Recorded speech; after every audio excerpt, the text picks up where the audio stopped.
কি অবস্থা সবার? আশা করি আমরা সবাই ভালো আছি। আজকের ক্লাসটা একদমই ভিন্ন ধরনের একটা ক্লাস হবে। আজকের ক্লাসটা মেইনলি হবে রসায়নের উপর। রসায়নের এইসব টপিকগুলো নিয়ে আমরা কথাবার্তা বলবো।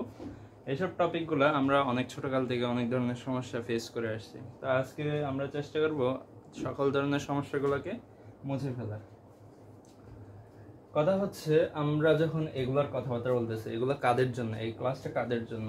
এই ক্লাসটা হচ্ছে মেনলি আমাদের এইচএসসির গুণগত রসায়ন যেটা আছে আমাদের সেকেন্ড অধ্যায় ফার্স্ট পেপারের, এটাতেই এগুলা জিনিসপত্রগুলো আছে। তাও আমি এমনভাবে জিনিসগুলো পড়াবো যে ক্লাস 9-10-এর ছেলেমেয়েরাও ক্লাস 9-10-এর বই থেকে যে পড়ালেখা আছে ওই পঞ্চম অধ্যায় রাসায়নিক বন্ধনের পড়ালেখাগুলোতে বা তাদের ইলেকট্রন বিন্যাসের কথাবার্তার পড়ালেখাগুলোতে এগুলো খুবই কাজে আসবে। তো তুমি যদি ক্লাস 9-10-এরও হও এই ক্লাসটা তোমারও জন্য, আবার তুমি যদি এইচএসসি লেভেলেরও হও তোমার জন্য এই ক্লাসটা, এমনকি তুমি যদি অ্যাডমিশনের স্টুডেন্টও হও তোমার জন্য এই ক্লাসটা। তার মানে এই ক্লাসটা সবার জন্যই। তো আমরা ক্লাসটা শুরু করে দিই। আমাদের পড়ালেখার প্রথম জিনিসটা হচ্ছে অরবিট, অরবিটাল নিয়ে কথাবার্তা। ফার্স্ট টপিক হচ্ছে অরবিট ও অরবিটাল। অরবিট ও অরবিটাল। আমাদের অরবিট কি জিনিস, অরবিটাল কি জিনিস, ছোটবেলা থেকে অনেক কনফিউশন। অরবিট আজকে একটু দেখার চেষ্টা করি অরবিট কি জিনিস। অরবিটকে যদি বাংলায় বলি, অরবিটকে বলা হয় শক্তি স্তর। অরবিটালের কথা একটু পরে বলবো। অরবিটের ধারণাটা কে দিছিল? অরবিট অরবিটালের ধারণাটা বিজ্ঞানী বোর। এখন বোরের তথ্যটাই এখানে চলে আসবে আলটিমেটলি। অরবিট মানে শক্তি স্তর মানে কি, এরকম যে কক্ষপথগুলো থাকতো এগুলা এক একটা শক্তি স্তর বলতাম। এগুলা এক একটা কি অরবিট, এগুলা এক একটা অরবিট। এখন অরবিটাল কি জিনিস, অরবিটালের ধারণাটা এখান থেকে তো আমরা ক্লিয়ারলি পাই না, বা দেখতে কিরকম, এখানে দেখতে কিরকম। এখানে তো আমরা ছোটবেলা থেকে দেখছি এখানে এক পেয়ার থাকে, এখানে দুইটা থাকে, থাকে, এভাবেও দেখায়। কিন্তু এগুলাকে শুধুমাত্র শক্তি স্তরের জন্য দেখায়, কিন্তু উপশক্তি স্তর বা অরবিটালের জন্য এখানে চিত্রটা কেমন হবে। এটা অরবিটালের ধারণাটা মেইনলি আসে হচ্ছে বিজ্ঞানী ডি ব্রয়লির কাছ থেকে। বিজ্ঞানী ডি ব্রয়লি বললেন, কি বললেন? বিজ্ঞানী ডি ব্রগলি বলা হয় বাংলায়, ইংলিশে ডি ব্রয়লি বলে। বিজ্ঞানী ডি ব্রয়লি বললেন প্রত্যেকটা চলমান বস্তুর একটা কম্পন থাকে, প্রত্যেকটা চলমান বস্তুর একটা তরঙ্গ থাকে, নিজের মধ্যে একটা তরঙ্গ থাকে। Every moving particle has a wave within it, যেটা হচ্ছে আর কি। তার মানে বিজ্ঞানী ডি ব্রয়লি কি বললো? প্রত্যেকটা চলমান বস্তুর, প্রত্যেকটি চলমান বস্তুর একটি তরঙ্গ থাকে, প্রত্যেকটা চলমান বস্তুর একটা তরঙ্গ থাকে। এটা আমি সহজ বাংলায় বললাম, এটা আমরা সংজ্ঞার দিকে না যে এমনি বোঝার চেষ্টা করার জন্য বললাম। প্রত্যেকটা চলমান বস্তুর জন্য একটা তরঙ্গ ওর মধ্যে বিদ্যমান থাকে। এখন কোয়েশ্চেন আসতে পারে, ভাইয়া আমি আপনি আমাদের মধ্যে কেমনে তরঙ্গ থাকে? আমরা তো কখনো দেখতেছি না, বা তরঙ্গটা ডেফিনিশনটা কি, এটা বুঝবো কেমনে যে কথাটা সত্য? এটা কি তথ্য নাকি হাইপোথিসিস, কোনটা? তো প্রথমে উনি বিজ্ঞানী ডি ব্রয়লি এটা হাইপোথিসিস বা ধারণা দিছিল, পরবর্তীতে সেটা প্রমাণ করে দিছিল। প্রমাণটা এভাবে করছিল, বিজ্ঞানী ডি ব্রয়লি বলতেছিলেন যে এভাবে হইতেছে, একটা তরঙ্গ থাকে। এটা যদি আমরা আমাদের পার্শ্ববর্তী বিজ্ঞানী আইনস্টাইনের দিকে আর বিজ্ঞানী ম্যাক্স প্লাঙ্কের দিকে দেখি, বিজ্ঞানী আইনস্টাইন আর বিজ্ঞানী ম্যাক্স প্লাঙ্কের দিকে দেখি, তারা কিন্তু একটা শক্তির উপর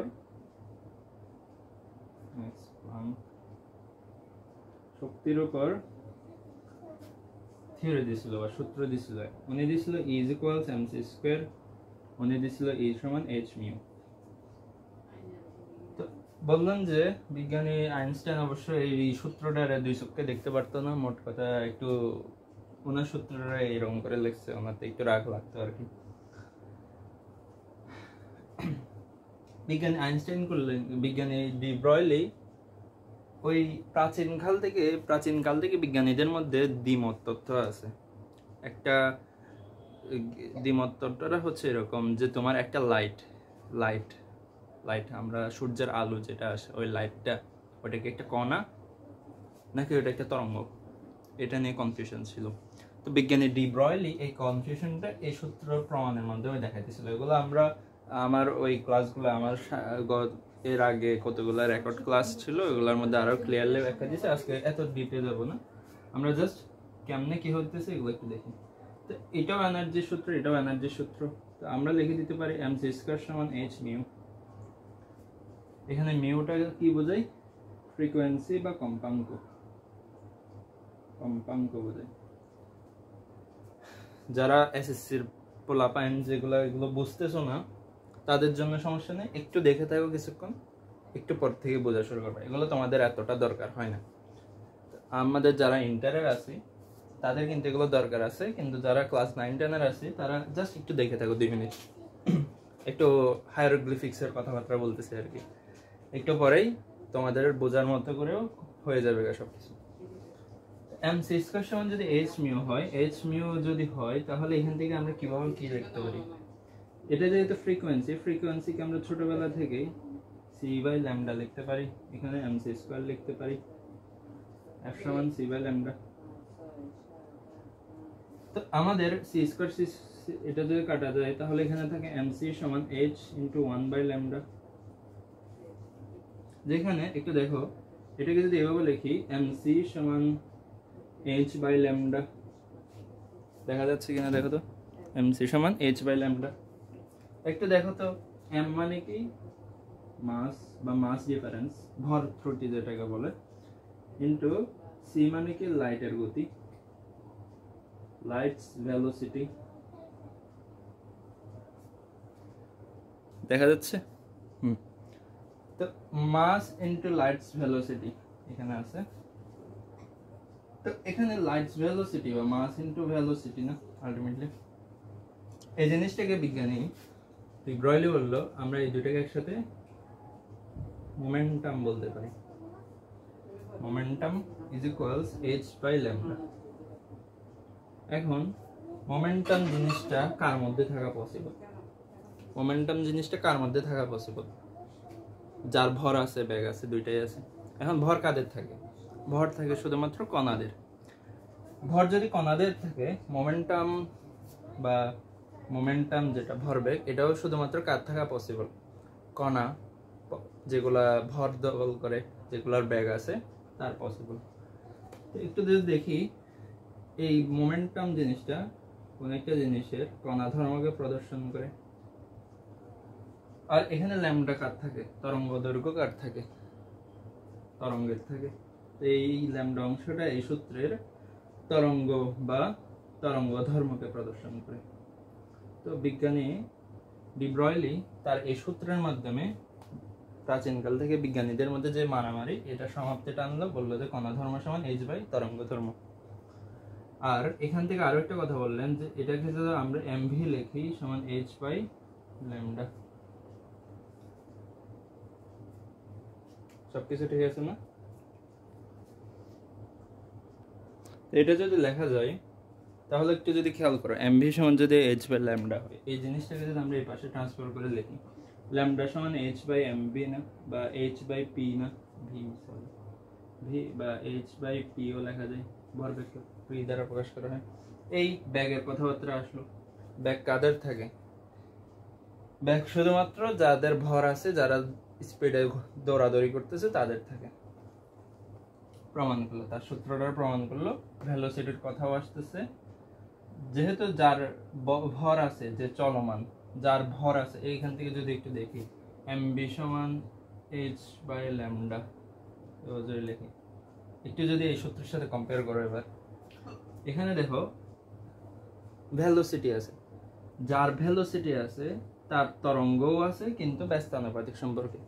তার মানে তার কথাটা কিন্তু সত্য প্রমাণিত হলো। প্রত্যেকটা চলমান বস্তু যার ভি আছে তার মধ্যে আলটিমেটলি h বাই ল্যামডা আকারে বা তরঙ্গ দৈর্ঘ্য নিচে আছে বা 1 বাই আকারে আছে। তো তার মানে প্রত্যেকটা চলমান বস্তুর জন্য এভাবে তোমার তরঙ্গটা থাকে।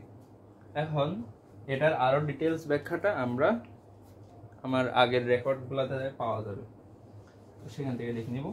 এখন কথা হচ্ছে এগুলো কেন বললাম, এগুলো বলার কারণ হচ্ছে এখান থেকে প্রমাণিত হইলো প্রত্যেকটা চলমান বস্তুর একটা তরঙ্গ থাকে। এখন ইলেকট্রনও কিন্তু চলমান বস্তু না, এভাবে যে ইলেকট্রনটা দৌড়াদৌড়ি করতেছে এটা একটা চলমান বস্তু না, তার মানে এটার মধ্যেও তোমার কি আছে, এটা ভেলোসিটি আছে, এটার মাস আছে। তো ইলেকট্রন তো একটা কণা। এখন কথা হচ্ছে এটা যদি সত্যি হয়, এটা যদি চলমান বস্তু হয়, বিজ্ঞানী ডি ব্রয়লের কথা অনুসারে এটার মধ্যেও কি থাকবে, তরঙ্গ থাকবে। সেটা আমরা দেখি কিভাবে। তরঙ্গটা দেখার জন্য আমার আগের ক্লাসগুলোতে দেখবা, আগের রেকর্ডটাতে, যে আমি এভাবে ধরার চেষ্টা করছিলাম, এভাবে কয়েকটা ভাবে ধরছিলাম, চারদিক থেকে চারজন ধরছে একটা অরবিটালকে, একটা সুতা মনে করে চারদিক থেকে চারজন এমন ভাবে ধরছে যাতে এই শেপটা নষ্ট না হয়। এবার বলতেছে যে ইলেকট্রনের যে তরঙ্গ সেটা আমরা এভাবে বোঝাতে পারি, একটা এরকম এইভাবে আসছে আর কি, এইটাকে এভাবে দিলাম, এই সুস্পন্দ নিস্পন্দ, এই সুস্পন্দ নিস্পন্দ, এভাবে আছে তরঙ্গগুলো। বিজ্ঞানী ডি ব্রয়লি বলবো, এগুলোর ডিটেলস ব্যাখ্যা আমার রেকর্ড ক্লাসে আছে, বারবার করে বলতেছি, এগুলো আন্তাজে কোথা থেকেও আসে নাই। তো এই নিস্পন্দ সুস্পন্দ, আরেকটা দেখাই, এইভাবে নিস্পন্দ সুস্পন্দ। এবার দেখো তো, এটা ইলেকট্রনের তরঙ্গ প্রকাশ করে, তরঙ্গ ধর্মটা প্রকাশ করে। এই ওঠানামা তরঙ্গের মতো, তরঙ্গ তো এভাবে চলে না, তো এইভাবে ওঠে নামে ওঠে নামে ওঠে নামে ওঠে নামে এভাবে প্রকাশ করতেছে। এটা কি ইলেকট্রনের তরঙ্গাকার চলা।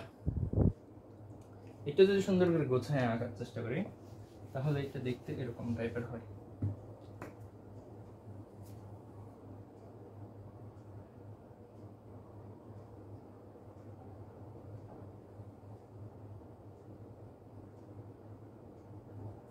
এরকম টাইপের চলাফেরা।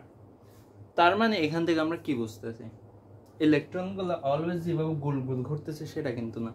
ইলেকট্রনগুলো মাঝে মাঝে তাদের এই অংশটাতে মাঝে মাঝে ছিটকে একটু বাইরের দিকে চলে আসে, মাঝে মাঝে ভিতরের দিকে ঢুকে যায়, মাঝে মাঝে বাইরে চলে আসে, ভিতরে ঢুকে যায়, বাইরে চলে আসে, ভিতরে ঢুকে যায়, বাইরে চলে আসে, ভিতরে ঢুকে যায়। একটু যদি খেয়াল করি, আমাদের এই ভিতরের যে সার্কেলটা, এই সার্কেলটা আমাদের শক্তি স্তর ছিল, এখান থেকে কিন্তু উপশক্তি স্তর বা অরবিটাল চলে আসতেছে। কিন্তু আমাদের এখানে বোঝা যাচ্ছে এটার মধ্যে এই ওঠানামা করতেছে, এই তরঙ্গের মতো চলাফেরা করতেছে।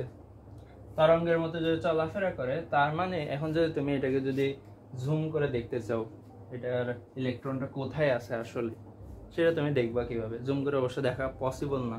এটার জন্য এটার মধ্যে লাইট নিক্ষেপ করে, আইআর লাইট নিক্ষেপ করে, এটার যেটা গ্যাপ পাওয়া যায়, রিড পাওয়া যায়, ওটা মেশিনের মাধ্যমে দেখা হয়। একটু যদি বলি, ওটার কথা আর একটু করে বলবো। এখন একটু যদি এখানে দেখার চেষ্টা করি, মনে করি এখানে আমরা ইলেকট্রনটা কোথায় খুঁজতে আসছে, ডোরা দ্য এক্সপ্লোরারের মতো। Where is the electron? তো ইলেকট্রনটা কোথায় থাকতে পারে সেটা যদি আমরা দেখতে চাই, এখন ইলেকট্রনটা থাকার জায়গায় কিন্তু ওখানে অনেক কিছু আছে। কোথায় আছে আসলে ইলেকট্রনটা? অলওয়েজ যে তুমি যদি দেখো ইলেকট্রনটা বইয়ে যেটা দেখায় এভাবেই আছে, এভাবে কিন্তু অলওয়েজ থাকে না, কারণ ইলেকট্রনটা গতিশীল। আবার ইলেকট্রনটা ওঠানামাও করতেছে বলতেছে এখন। তো এটা হাইজেনবার্গের অনিশ্চয়তা সূত্রের মধ্যে পড়ে জায়গা, অবস্থান নির্ণয় করা সহজ না, যদি ভরবেগ আর অবস্থান একসাথে নির্ভর করা সম্ভব না। আচ্ছা, ওগুলোর কথা বাদ, কথা হইতেছে এখন সবাই বুঝবো আশা করি। এই ওঠানামা ওঠানামা ওঠানামা, স্পিডে স্পিডে ওঠানামা ওঠানামা, এদিক থেকে এদিকে, এদিক থেকে এদিকে, এদিক থেকে এদিকে চাইতেছে, তোমার এটার অবস্থান নির্ণয় করা কঠিন হবে না? এখন এই অবস্থানটা নির্ণয় করার জন্য বিজ্ঞানীরা একটা গ্যাস করে নিচ্ছে, একটা ধারণা করে নিচ্ছে, একটা নির্দিষ্ট সময় হয়তো একটা ইলেকট্রন হয়তো এখানে থাকতে পারে, এই রিজিয়নের মধ্যে। এক্স্যাক্টলি কোথায় আছে জানি না, কিন্তু এইখান থেকে এখানে এই রিজিয়নের মধ্যে কোথাও থাকতে পারে, অথবা এই রিজিয়নের মধ্যে কোথাও থাকতে পারে, অথবা এই রিজিয়নের মধ্যে কোথাও থাকতে পারে, এইরকম রিজিয়নের মধ্যে থাকতে পারে। এটা জাস্ট গ্যাস করে নিচ্ছে যে এখানে ভিতরের মধ্যে যে কোনো জায়গায় হতে পারে। এটাকে বলতেছে, আমরা এটাকেই বলতেছি ইলেকট্রন ম্যাগ। আর ইলেকট্রন ম্যাগ কি জিনিস, কোথায় ইলেকট্রনটা সবচেয়ে বেশি পাওয়ার পসিবিলিটি আছে, সম্ভাবনা আছে, ওইটাই বলতো। আর এগুলাকে এভাবে যে ওঠানামা করতেছে, এগুলাকে বিজ্ঞানীরা বলল উপশক্তি স্তর। এটা তো প্রধান শক্তি স্তর, এই ওঠানামা করতেছে, এটাকে কি বললো, উপশক্তি স্তর বা অরবিটাল। তার মানে অরবিটাল কি জিনিস, অরবিটাল উপশক্তি স্তর আসলে কিন্তু না, এটা হচ্ছে একটা রিজিয়নকে বোঝায়।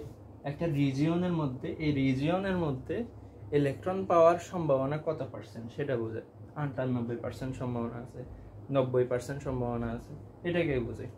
তার মানে অরবিটাল কি, এরকম রিজিয়নগুলোতে ইলেকট্রন প্রাপ্তির সম্ভাবনা।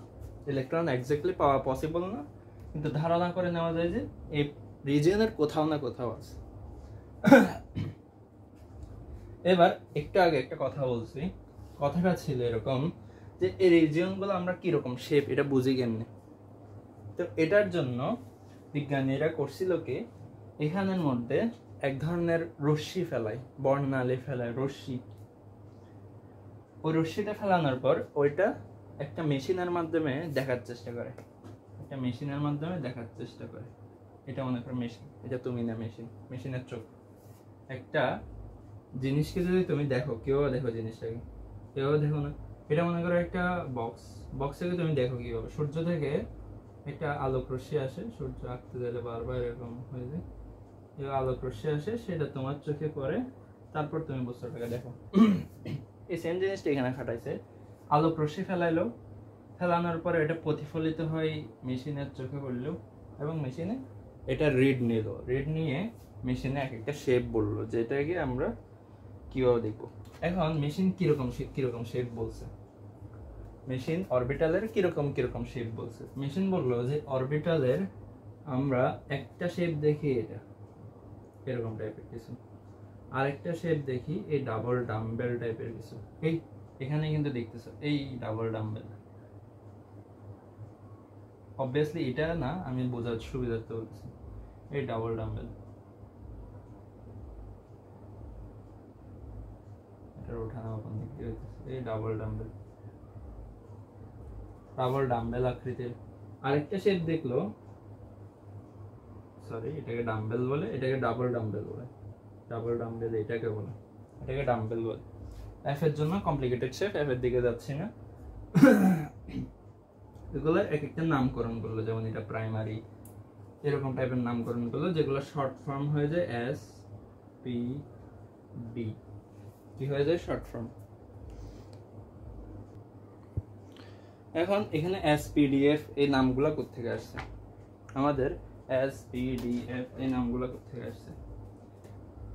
এই শেপটাকে যেটা দেখছে, এটা অনেকটা শার্প দেখতে, তাই এটাকে শার্প বলা হচ্ছে, অনেক স্পষ্টভাবে দেখা যায়। এটাকে নাম দিল প্রাইমারির পি থেকে এটা আসছে। এটার ডি হচ্ছে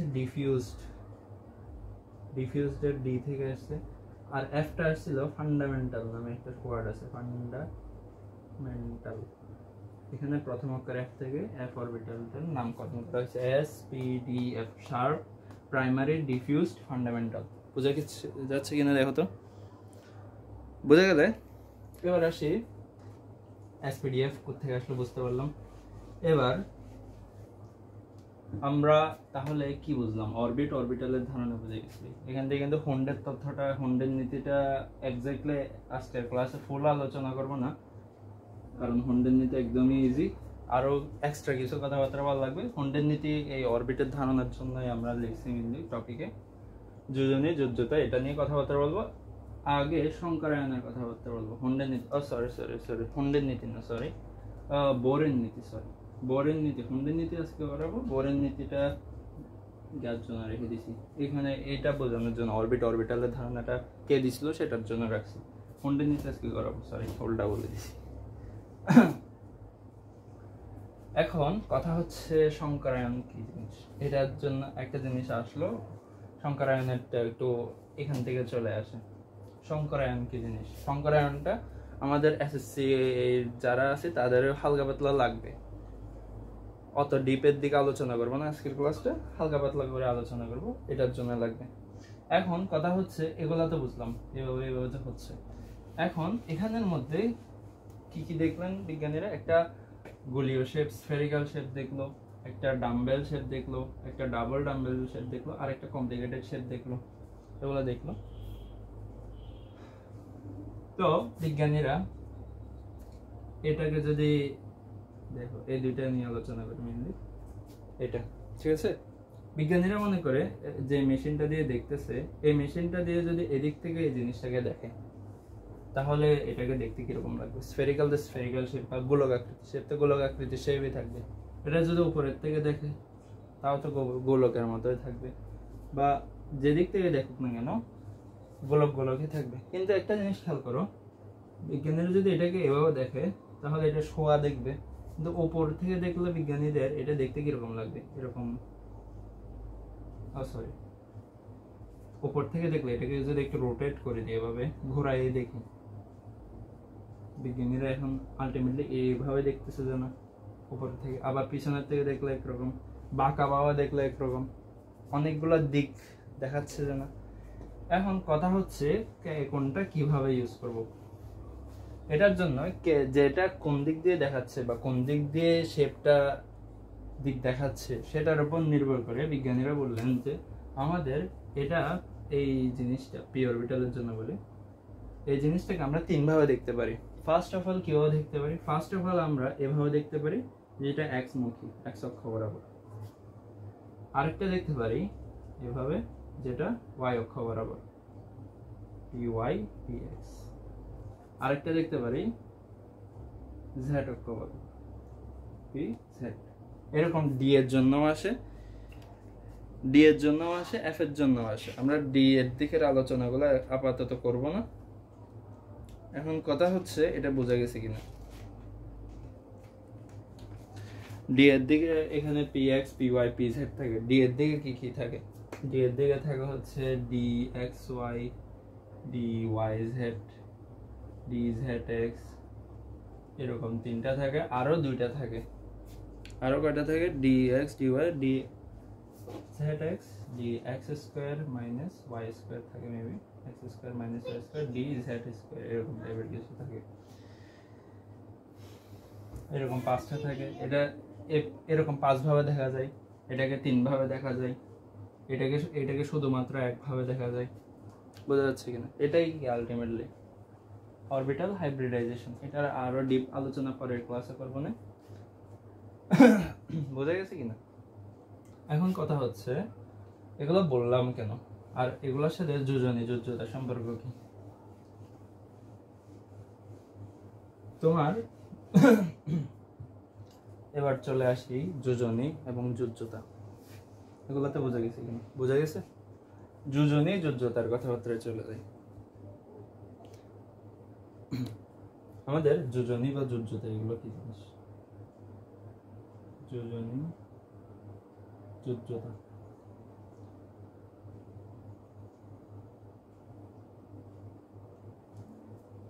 যোজনী ও যোজ্যতা।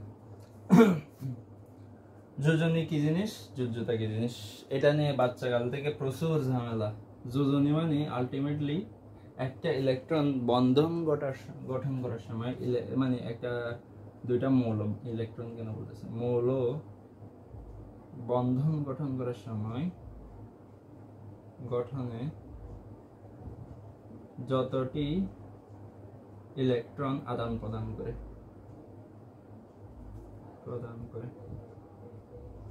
আর যোজ্যতা কি? এটা হচ্ছে সর্বশেষ শক্তি স্তরে যতটা ইলেকট্রন আছে, সর্বশেষ শক্তি স্তরে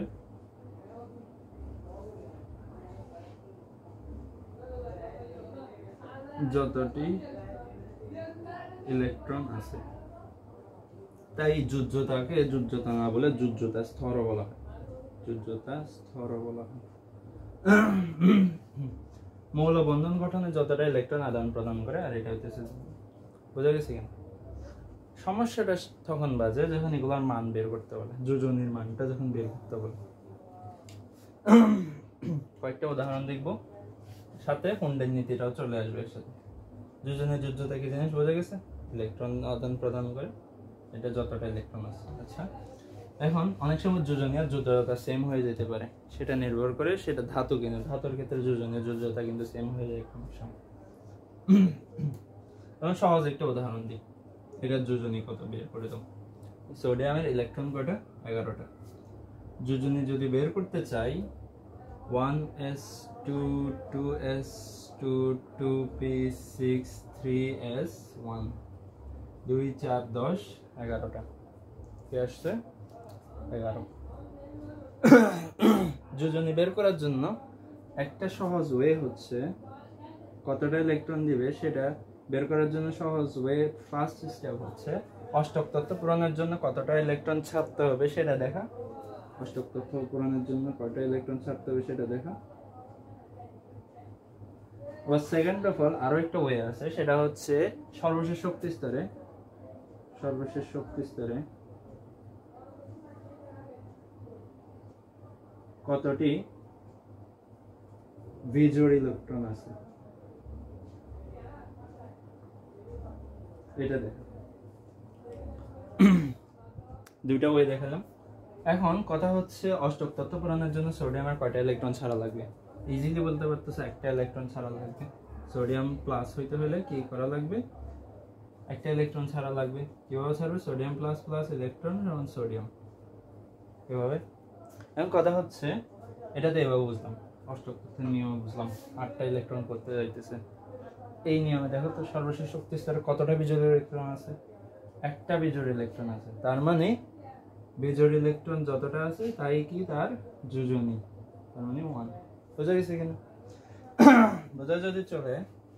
এবার আসো আরেকটু কমপ্লিকেটেড করি জিনিসটাকে। যেমন আর কয়েকটা উদাহরণ দেওয়া যায়, যেমন মনে করো ম্যাগনেসিয়াম, সোডিয়ামের পরেই আছে ম্যাগনেসিয়াম। ম্যাগনেসিয়ামের ইলেকট্রন হইতেছে 12টা। বের করো। 1s2 2s2 2p6 2 4 10 3s2। এবার বল কয়টা ইলেকট্রন ছাড়বে? অষ্টক তত্ত্ব অনুসারে 2টা ইলেকট্রন ছাড়বে, তার মানে তার যোজনী কত? যোজনী 2। এবার বলে আরেকটা নিয়ম, ওইটা ফলো করে যদি অ্যান্সারটা বের করতে যাই, বিজোড় ইলেকট্রন কটা আছে, তার তখন কিন্তু গন্ডগোল একটা লাগে যাবে, কারণ এখানে বিজোড় ইলেকট্রন তো দেখতেছি না ভাই। এটা যদি এভাবে লিখি, এবার আসবে হুন্ডের তথ্য। হুন্ডের নীতি অনুসারে এটাকে আমাদের যদি একটু এভাবে লিখি, উত্তেজিত করে, তাইলে এটা যদি এভাবে লেখা যায় যে 1s2 2s2 2p6, এতটুকু ঠিক আছে? হুন্ডের নীতি বলছে যে এই যতগুলো ইলেকট্রন আছে সর্বশেষ শক্তি স্তরের, ওগুলাকে এমন ভাবে ডিস্ট্রিবিউট করে দাও যাতে তাদের উপশক্তি স্তরের মধ্যে মানে ডিস্ট্রিবিউট করে দেওয়ার নীতি, এটাকে মেইনলি বলা যায়।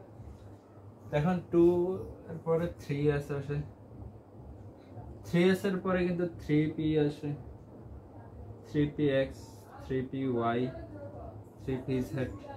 এভাবে যদি বিন্যাস করে দিই, করম দিলাম মনে করো, বিন্যাস করে দিতে চাই, ফার্স্টে আমরা বক্স নীতি দিয়ে ফলো করি। এটা যদি এভাবে দেখি 3s অরবিটালে, এটা সর্বশেষ অরবিটালের জন্য দেখাচ্ছি, 3s এর জন্য দেখাচ্ছি কয়টা ইলেকট্রন আছে? 2টা। তারপর এটার কাছে আরো কিন্তু একটা p অরবিটালও কিন্তু আছে, d অরবিটালও আছে, দেখানোর দরকার নেই। s আসা মানে p d সবগুলা ফ্রিতে চলে আসে না দরকার এক প্রকার। তো এটাকে যদি একটু গরম দিই, তাপ দিই, এটা কি হইব? এটার এখানের ইলেকট্রনগুলা উত্তেজিত হবে, প্রথম কথা উত্তেজিত হবে, নড়াচড়া করবে, লাফাইতে চাইবে।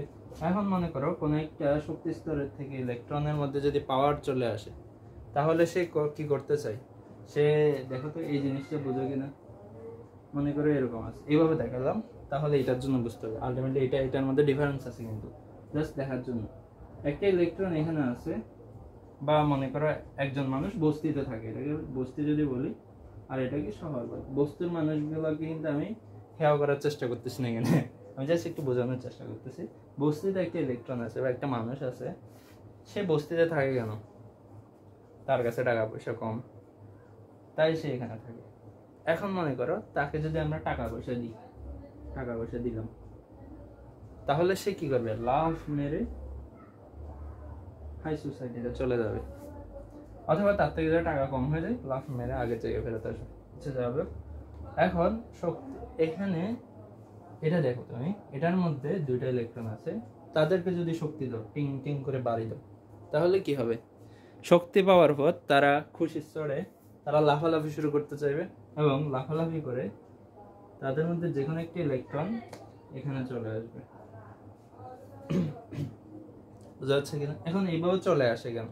মেইনলি তারা যদি একসাথে থাকে, ওই এনার্জিটা পাওয়ার কারণে তারা একসাথে যেটা থাকতেছে, ওই একসাথে থাকলে এভাবে যখন এভাবে যখন ছুটে যাচ্ছে বা একটা যখন ডিস্ট্রিবিউট হয়ে যাচ্ছে ইলেকট্রনগুলো, এনার্জিগুলো ডিস্ট্রিবিউট হয়ে যাচ্ছে সমানভাবে। আর এর কারণে তোমার কি হয়? তাদের স্টেবিলিটিটা বজায় থাকে। এই জন্য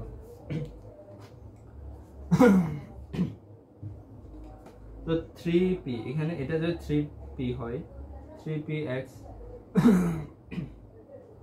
3pz, এগুলো কি জিনিস বুঝতে পারছিলাম না? এটা x অক্ষ বরাবর এরকম, এটা y অক্ষ বরাবর এরকম, এটা z অক্ষ বরাবর যেরকম ভিতরের দিকে, তো sp এর দিকে চলে আসলো। তো এটাকে আমরা কিভাবে লিখতে পারি? 3s1 3px1, বাকিগুলো বাদ। এবার দেখো এখানে বিজোড় ইলেকট্রন কয়টা আছে? একটা, দুইটা। বুঝা যাচ্ছে? তো এটা যোজনী কত এবার বলো? সেকেন্ড নিয়ম অনুসারে যোজনী 1 2, মোট দুইটা, একটা বিজোড় দুইটা বিজোড়, মোট দুইটা ইলেকট্রন আছে।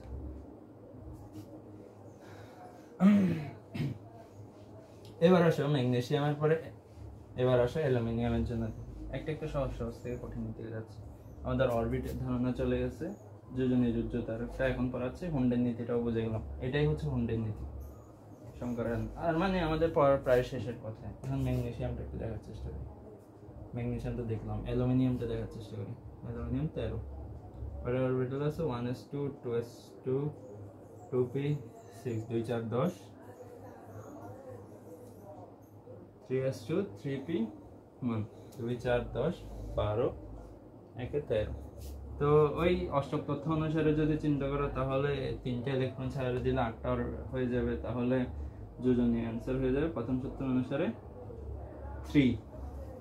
কিন্তু দ্বিতীয় সূত্র অনুসারে কিভাবে করবো এটাকে? এটা কেন করতেছি? দ্বিতীয় সূত্রটা কেন করতেছি? অলওয়েজ অষ্টক তথ্য এইভাবে সলভ করা যায় না। কতগুলোর ক্ষেত্রে যোজনী 2 রকম 3 রকম হয়, ওগুলোর জন্য কিন্তু এই সেকেন্ড রুলটা ইউজ করা লাগে। তো এই জন্য আমি এই জিনিসটা দেখাচ্ছি। 3s2 3p1, এটাকে যদি আমরা একটা বক্স ফর্মুলা নিয়ে আসি, 3s এর জন্য কয়টা আছে? দুইটা। 3p এর জন্য কয়টা আছে? 3px বা 3px 3py 3pz, এরকম কিছু একটা আছে না? তার মানে এখান থেকে দেখতে লাগতেছে যে এটা যোজনী বা যোজ্যতাগত 1, আলটিমেটলি কি 1। কারণ এখানে বোরের কথাবার্তা হচ্ছে, বা হুন্ডের কথা, বোরের বলে দেখেন একটু, এটাকে একটু নড়াচড়া, কারণ একটু তাপ দিয়ে উৎসাহিত করার জন্য, বা এটাকে তাপ দিয়ে উত্তেজিত করলে কি হবে? এটা তার জায়গা খালি করে তো এখানে চলে যাবে না, জায়গা কেউ কোনো ওই জায়গাটা ফুল খালি করে চলে যায় না। যাদের মধ্যে এক্সট্রা আছে তারা জাস্ট ডিস্ট্রিবিউট করে। তো এখানের মধ্যে এক্সট্রা কে আছে? 3s এর মধ্যে এক্সট্রা আছে 3py, এইভাবে দিলাম। এটা যখন উত্তেজিত হইলো, তখন এটা হইলো কিরকম? এখানে দুইটা ইলেকট্রন, একটা এভাবে আসলো, বাকিগুলো এখানে চলে গেল, একটা আরেকটা খালি জায়গাগুলো ফিল আপ করে তারা এনার্জিটা ডিস্ট্রিবিউট করে দিচ্ছে। কয়টা ইলেকট্রন হলো? একটা, তিনটা। যোজনী ইলেকট্রন কয়টা? তাহলে 3টা। এবার আসি একটু কনফিউজিং কতগুলো জিনিস নিয়ে কথা বলি।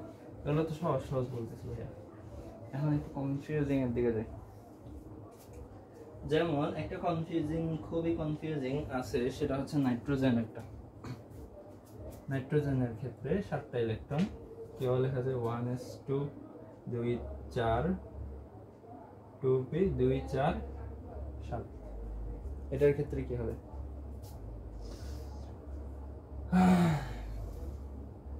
সেকেন্ড রুল দিয়ে করি, ফার্স্ট আজের রুল।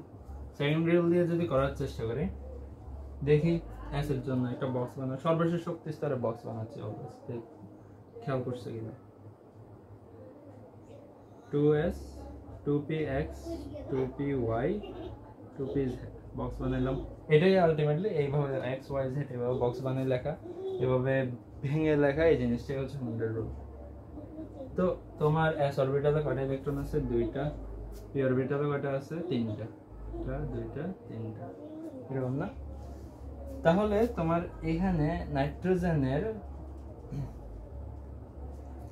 গ্যা কি হবে? যোজনী কত হবে? তো আমাদের নাইট্রোজেনের যোজ্যতা কত হবে? যোজনী কত হবে? একটু যদি দেখার চেষ্টা করি, এভাবে কিন্তু যোজনী বের করে না। হুন্ডের জন্য অলওয়েজ কি করতাম? একটু এটাকে গিয়া দিতাম, এনার্জি দিতাম, ফার্স্ট এনার্জি দিলাম। তাহলে কি হবে দেখো তো, প্রথমেই এখানে কয়টা ইলেকট্রন আছে? এক পেয়ার বা 2টা ইলেকট্রন আছে। তারা কি করবে? তারা হয়ে যাবে এরকম টাইপের কিছু, 2টা, একটা একটা একটা, এখান থেকে একটা এখানে চলে গেল। তাহলে বিজোড় ইলেকট্রন কয়টা আছে এখন? 3টা। তার মানে নাইট্রোজেনের যোজনী কত? 3। এখন আরেকটা জিনিস দেখো, এখানে কিন্তু 2টা ইলেকট্রন আছে, কিন্তু এটা যদি এভাবে চিন্তা করো যে 2s 2p, এটা তো তোমরা যদি এখন যদি দেখার চেষ্টা করি আমাদের যোজনী যোজ্যতার কথাবার্তায়, যোজনী 3। অনেক সময় কোয়েশ্চেন আসে নাইট্রোজেনের যোজনী কি 5 হওয়া সম্ভব কিনা। 5 হওয়ার জন্য কি করা লাগবে দেখো তুমি, এখানের একটা ইলেকট্রনকে এখানে আর কোথাও খালি জায়গা নেই বসানোর, তাহলে তোমার থেকে 3s এর দিকে বা 3p এর দিকে যেতে হবে, আর একটা অরবিটাল বাড়াইতে হবে, যেটা সচরাচর এইসব ক্ষেত্রে পসিবল না। অতিরিক্ত দিলে সে ছোট জায়গা, কিন্তু সচরাচর এই ক্ষেত্রে একটা ইলেকট্রন আরেকটা নতুন শক্তি স্তরে যাওয়া, এটা এই ক্ষেত্রে অতটা সম্ভব না। যদি সম্ভব হতো NCl5 নামক জিনিস কিন্তু গঠন করা সম্ভব হতো, যেটা গঠন হয় না সচরাচর। এটা স্ট্যাবিলিটি নষ্ট হয়ে যায়, তাই 5টা যোজনী 5 হওয়া পসিবল না। যোজ্যতা কিন্তু 5। দেখো যোজ্যতা মানে সর্বশেষ শক্তি স্তরে যতটা ইলেকট্রন আছে, 2টা 3টা 2টা 3টা 4টা 5টা, যোজ্যতা কিন্তু 5 হওয়া পসিবল। যোজনী 3ই থাকবে। এখন আরেকটা উদাহরণ দিই। মনে করে সিলিকন নামে একটা জিনিস আছে। সিলিকন নামে জিনিসটার দেখি, সিলিকনের ইলেকট্রন হচ্ছে তোমার 14টা। সিলিকন দেখবো, ফসফরাস দেখবো। সিলিকনের হচ্ছে ইলেকট্রন 14টা। আমার দেখা যাচ্ছে কিনা? সিলিকনের ইলেকট্রন 14টা হয়, 1s2 2s2 2p 6 2 4 10, 3s2 2 4 10 12 14, ঠিক না?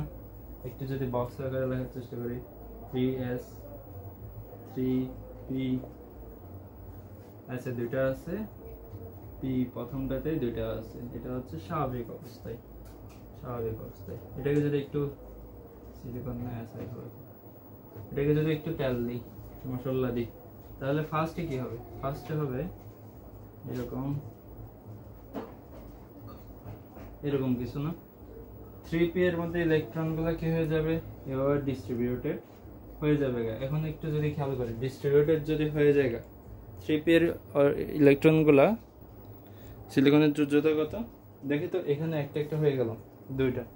তাহলে তোমার যদি আরেকটু দেখো, এটা যদি ভালোভাবে গ্যা দিতেছ, এটার মধ্যেও গ্যা হইতেছে না, এটার মধ্যেও ফরমেশনটা পাল্টে এটাও এখানে চলে আসতেছে। মোট কয়টা? 4টা। তার মানে সিলিকনের কত? যোজ্যতা 4। এখন সিলিকন গেল। সিলিকনের পরে সবচেয়ে ইম্পর্টেন্ট যে জিনিসটা আছে সেটা হচ্ছে ফসফরাস। এটা অনেক ইম্পর্টেন্ট। ফসফরাসের দুইটা আছে যোজনী। ফসফরাসের 2টা যোজনী ইলেকট্রন আছে। এখন ফসফরাসের কত? 15টা। এটাকে যদি ভেঙে লেখো, 1s2 2s2 2p 6 3s2 3p কত? 2 4 10 12 12 আর 3 15। 2 4 10 12 15 মোট 15টা। এখানে এখানে কি কি হতে পারে দেখি তো। ফার্স্টে আমরা সর্বশেষ শক্তি স্তরে চলে যাই। এখানে আছে 2টা, এখানে আছে 1টা 2টা 3টা 3s 3px 3py 3pz। এখন কথা হচ্ছে তোমার এটা কি হচ্ছে এখানে, যদি দেখো এখানের মধ্যে ফার্স্টে যদি এটাকে একটু তেল মশলা দাও তাহলে এটার মধ্যে কি কি হবে। ফার্স্টে দেখো এটা ফার্স্টে এরকম থাকবে নি, সেকেন্ডে হবে কি এরকম 1টা 2টা 3টা এভাবে হলো। তাদের সবগুলা পূরণ হয়ে গেল, তার মানে তাদের যোজনী কত 1 2 3। এখন কথা হচ্ছে এদের কিন্তু ডি অরবিটালও আছে। ডি অরবিটাল যাদের আছে তাদের কিন্তু ঝামেলাদায়ক আবার। তো এখন ডি অরবিটাল যদি আছে, যেহেতু আছে, এরকমও হতে পারতো না 1টা 2টা 2টা 3টা। যেহেতু ডি অরবিটাল আছে, ডি অরবিটাল 1টা 2টা 3টা 4টা 5টা। এখানের এটা আরো যদি এক্সট্রা পি কে যদি আরো এক্সট্রা তাপ দাও তাহলে এই এখানের এটা লাফাইয়ে এখানে চলে যায়, এখানের এটা লাফাইয়ে এখানে চলে যায়। তো এখনো কয়টা হলো 1টা 2টা 3টা 4টা 5টা। তার মানে কোথাও যখন 3s আসবে তার মানে ওখানে ফ্রিতে 3p 3d চলে আসবে। তো যাদের এরকম আছে তাদের এক্সট্রা যোজনীয় দেখা পসিবল। তো আমরা সেকেন্ড রুলস অনুসারে এটা দেখলাম। তার মানে ফসফরাসের জন্য কয়টা দেখলাম 3 5 2টা। এখন ফসফরাসের পরে আসে কি, ফসফরাসের পরে আসে সালফার। সালফারটাও ইম্পর্টেন্ট অনেক। সালফারটা দেখে আমরা শেষ করে দেব। সালফারের 16টা, সালফারের 16টা যদি দেখি কি কি আসে 1s2 2s2 2p 6 2 4 10 3s2 3p4। ঠিক আছে কিনা? এইটাকে নিয়ে কাজ করো, সর্বশেষ শক্তি স্তরকে নিয়ে। 2টা 1টা 2টা 3টা 4টা। এবার যদি দেখো ফার্স্ট এই সালফারকে একটু মশলা দাও তাহলে কি হবে, 2টা এখানের একটা থেকে এভাবে একটা চলে যাবে, খালি জায়গাটা পূরণ করে দিলাম। তাহলে কয়টা বিজোড় ইলেকট্রন আছে 2টা, যোজনী কত 2। এবার দেখো সালফার কিন্তু সালফারের 3p আছে, 3dও কিন্তু আছে। তার মানে সালফারের মধ্যে আরো পসিবল এক্সট্রা তাপ দেওয়া আরো। তাহলে কি সম্ভব, 2টা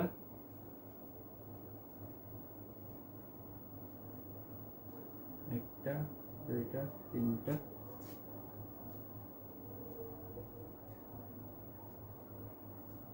বি এর জন্য দেখাচ্ছি 1 2 3 4 5 মোট 5টা, 1টা 2টা 3টা 4টা 5টা। এখন এখান থেকে আরেকটা ইলেকট্রন ডি তে চলে যাবে, তাহলে কয়টা হচ্ছে 1টা 2টা 3টা 4টা না, 4টা হচ্ছে না। তার মানে যোজনী কত দেখো তো 1 2 3 4 যোজনী এবার 4টা বিজোড় ইলেকট্রন আছে। এখন এটাকে যদি আরো তাপ দাও, এটা যদি আরো এক্সাইটেড হয় তাহলে কি সম্ভব, একটু যদি দেখো আরো এক্সাইটেড করো তাহলে কিন্তু আরো একটা পসিবল। এখানের মধ্যে যে 2টা আছে এটা যেভাবে লিখছি 4 2টা 1টা 2টা 3টা 1 2 3 4 5। আরো যদি এক্সট্রা তাপ দাও, ডাবল তাপ দাও, তাহলে কি হবে, এখানের এটা চলে যাবে এখানে। সরি, মোট কয়টা হলো 1টা 2টা 3টা 4টা 5টা 6টা। তার মানে যোজনী 6। তার মানে সালফারের কয়টা যোজনী হতে পারে 2 4 6, 3টা যোজনী হতে পারে, 2টা 4টা 6টা। আজকের ক্লাসটা আশা করি বুঝে গেছে। যোজনী যোজ্যতার যত বেসিক কথাবার্তা আজকে বললাম। আচ্ছা, একটা কোশ্চেন আসে অনেক সময়, ভাইয়া যোজনীকে কখনো শূন্য হইতে পারে কিনা? যোজ্যতা বা যোজনী কখনো কি শূন্য হতে পারে? হ্যাঁ ভাইয়া, শূন্য হওয়া পসিবল। কাদের ক্ষেত্রে পসিবল? যারা নিষ্ক্রিয় গ্যাস, এদের ক্ষেত্রে পসিবল। কেন? এটা নিয়নের ক্ষেত্রে ইলেকট্রন সংখ্যা কয়টা 10টা, 1s2 2s2 2p 6 2 4 10। তো এটাকে যদি একটু আঁকো, এটা কি হচ্ছে? 1 2 3 4 5 6 7 8। দেখো 8টা, 1 2 3 4 5 6 7 8। তো